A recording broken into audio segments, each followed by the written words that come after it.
What is going on, guys? We are at our Week 14, post-Week 14 power rankings, really. We've done 14 weeks of the NFL season, now hitting the final stretch of this regular season. Gonna be pretty good, in my opinion. But before we get into this, I just want to say 1,000 subs by the end of the year is still the goal, though it is dwindling down on its likelihood, let's be honest. But I will give away a jersey at 1,000 subs either way. Help me get there as soon as possible. Either way, let's get right into this video.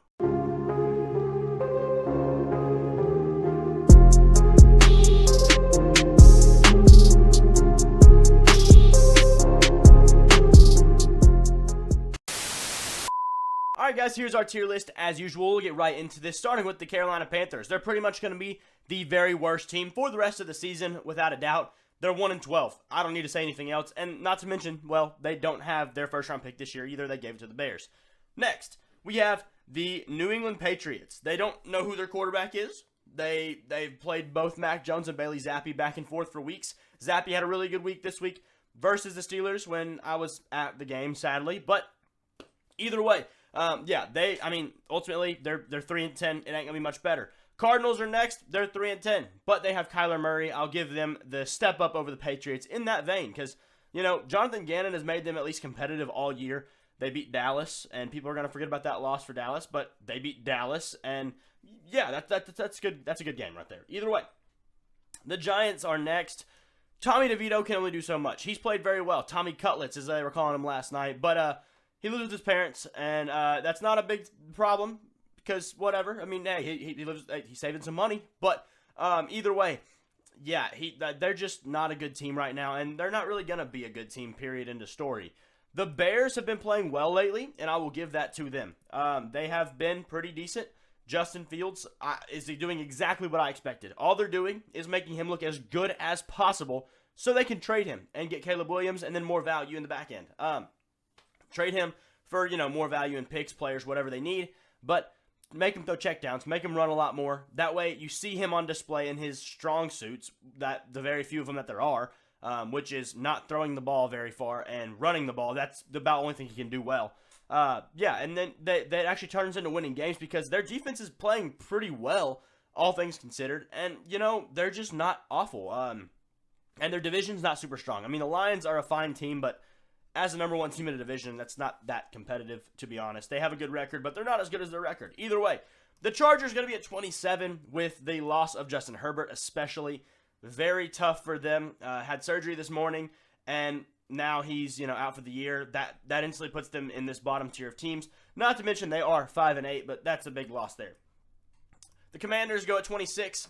At least they have their starting quarterback in Sam Howell, but they're out of everything this year. They're 4-9. They were on bye this past week. It is what it is. It's over for them. After that, I'm going to have to go with, where am I at? There we are. The Tampa Bay Buccaneers, they just have not been very good. They've been fighting in games, but they've just lost them all. That's because they have a bad coach. Todd Bowles is an awful coach, and he should be fired by the end of this year. If not, well, that's their own problem. Next is the Atlanta Falcons. They are also just not been very good, though I don't think Arthur Smith should be fired. Desmond Ridder is just not good. He's just he's hardly a backup in the NFL, I don't think.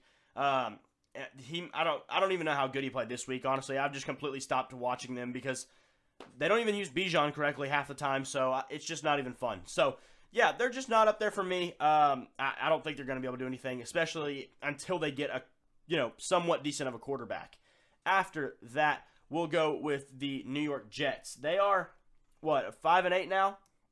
And it's just going to be tough for them from here on out because, Aaron Rodgers could come back. Well, if they're 5-8, I don't see any way he comes back this season.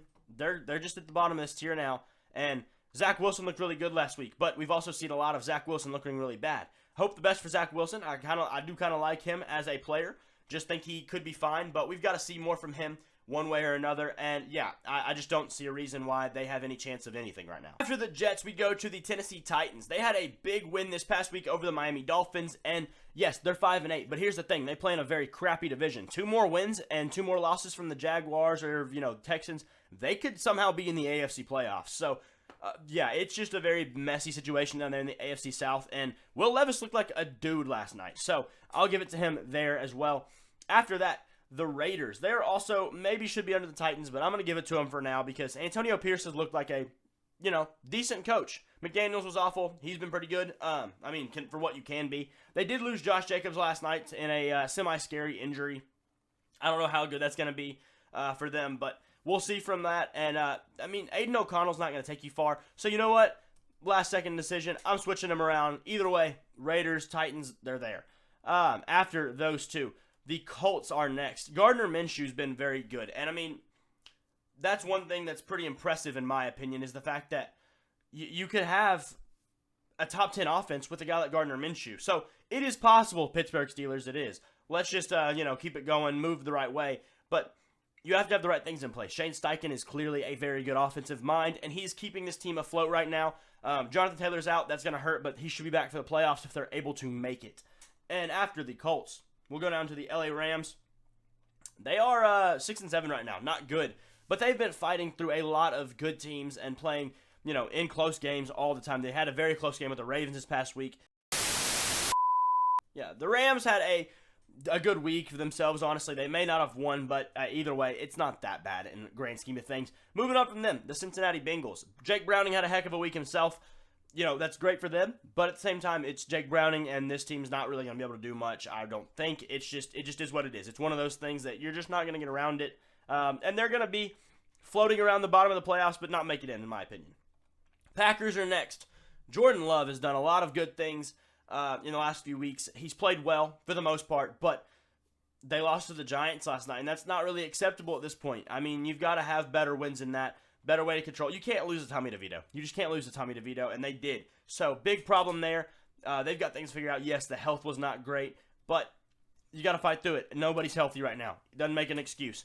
That goes to 17. Moving on. The New Orleans Saints. Sorry if you can't tell, I'm a little bit sick. Just got over being sick, whatever. New Orleans Saints. They've been okay. That's about all you can say. They've been okay. And it's tough for them. They don't really have a whole lot going for them. Their division is bad. That's one thing they can help out. But Derek Carr's just not been that great. Alvin Kamara is not the same Alvin Kamara he used to be.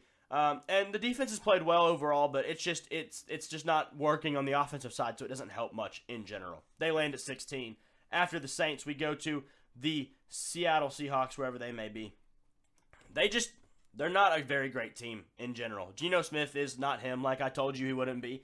Prior to this season starting, he's fine. He's serviceable, but that's about it. He's not going to do much more for you. After that, the Minnesota Vikings.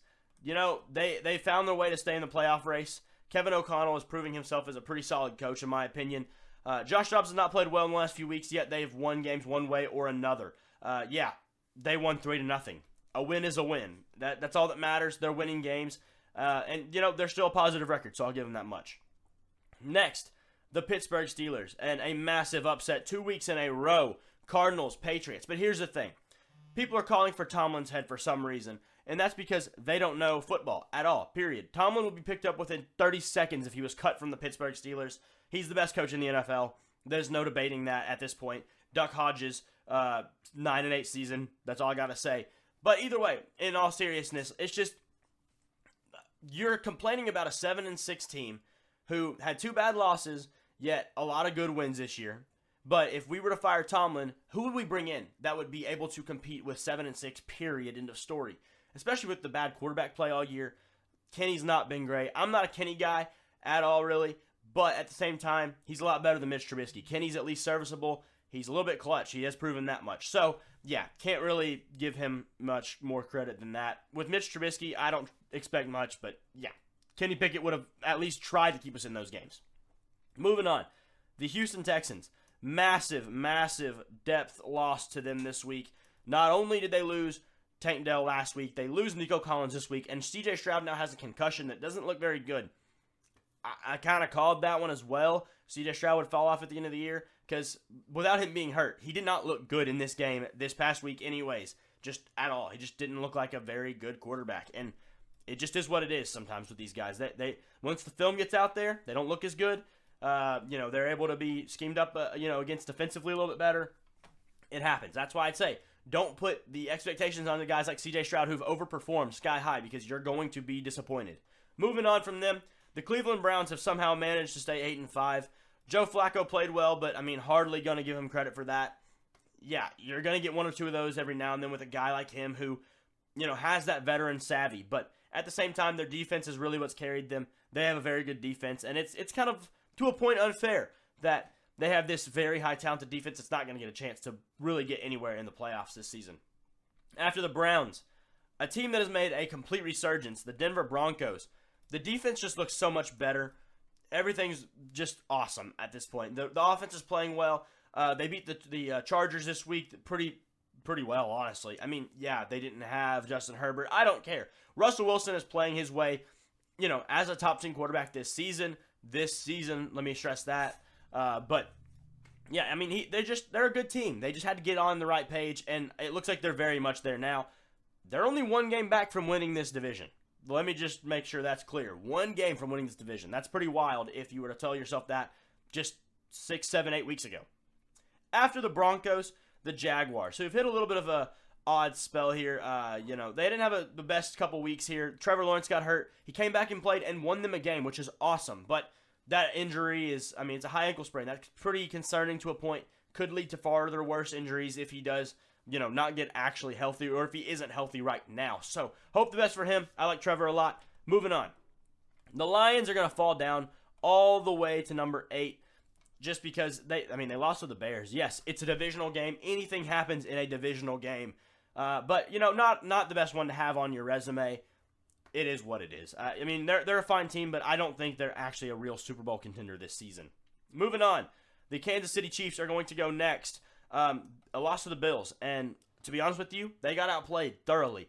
And if you want to think that the refs ruined that game, you're absolutely an idiot. You are an absolute idiot because Tony was lined up where an edge rusher was. He was blatantly offsides. Mahomes whining just makes me hate him even more. There's no reason why he should whine like that. He had to be restrained from a ref. What kind of child are you to have to be restrained from a ref? It's just inexcusable football this past week from the Chiefs, and especially the fact that they place blame on the refs when, how about you just have your player do the right things? Let's think about that for a second. Either way, moving on. The Buffalo Bills are next. They are the team I thought they'd be at this point. They look a lot better. The offense is moving. Stephon Diggs didn't even have a particularly good game, but they were able to go without him. They're a fine team. Kincaid's a monster. James Cook's had good games this last few weeks. It's just been, they're starting to mesh at the right time. They just have to stay healthy on that defense. That defense is constantly just always somebody's getting hurt. Micah Hyde went out twice in this game. It's not good. Not good at all. The Dolphins are next. They lost to the Titans. That's tough. But the body of work of the whole season, I'll give it to them. They still haven't really beaten any good teams, and I'm yet to see that. I'm interested in that Bills-Dolphins Part 2, how that goes. But at this point, I'd take the Bills over them still. However, the body of work, the record, I'll give them the one position higher on my power rankings for now. After that, the Baltimore Ravens. They're 10-3. The problem with them, in my opinion, is they are in a lot of games they should not be anywhere close to. If they're such this great team, then how come the Rams are, keeping them in overtime and all this other stuff? There's not an excuse for the way they've been playing lately. It's just, they're fine. They're winning games, and that's what matters. But at the same time, they're not dominating anybody. The Cowboys are next, shockingly enough, if that might surprise you. They lost to the Cardinals in the season. They have Dak Prescott, who has been playing very well. But I'm not going to trust Dak Prescott in the playoffs until I see it. Period. End of story. They have a chance to win this division, and the Eagles have a chance to win this division, who come in at number 2. But the Eagles control their fate because of conference record. The Cowboys lost to the Cardinals. Oh, well, they just beat the Eagles so bad. Yeah, they were at home. They play better at home. That's just how it is. The Eagles beat them at their home. So why are we giving them so much credit? Well, the Eagles lost to the Niners. Yeah, the Niners are a good team too. The Cowboys lost to the Niners. There's no reason why we should give the Cowboys over the Eagles at this point. They've been playing better lately. Sure, the Eagles are the better team in my opinion. That does leave the Niners for number 1. Yeah, they had a 3-game skid. It was rough for them, but they look really good at this moment in time. So I give them the credit for that. Purdy's playing well. The offense has done really well. The defense has played great, obviously. They have a very complete team. They do. It is what it is. Not a huge fan of it, but that's the way the cookie crumbles. Either way, what do you guys think about this power rankings list here? Let me know if I got your team too high or too low. And like I said before, please subscribe. Trying to get this channel to 1,000 subs by the end of the year or so. So either way, thanks for watching. Peace.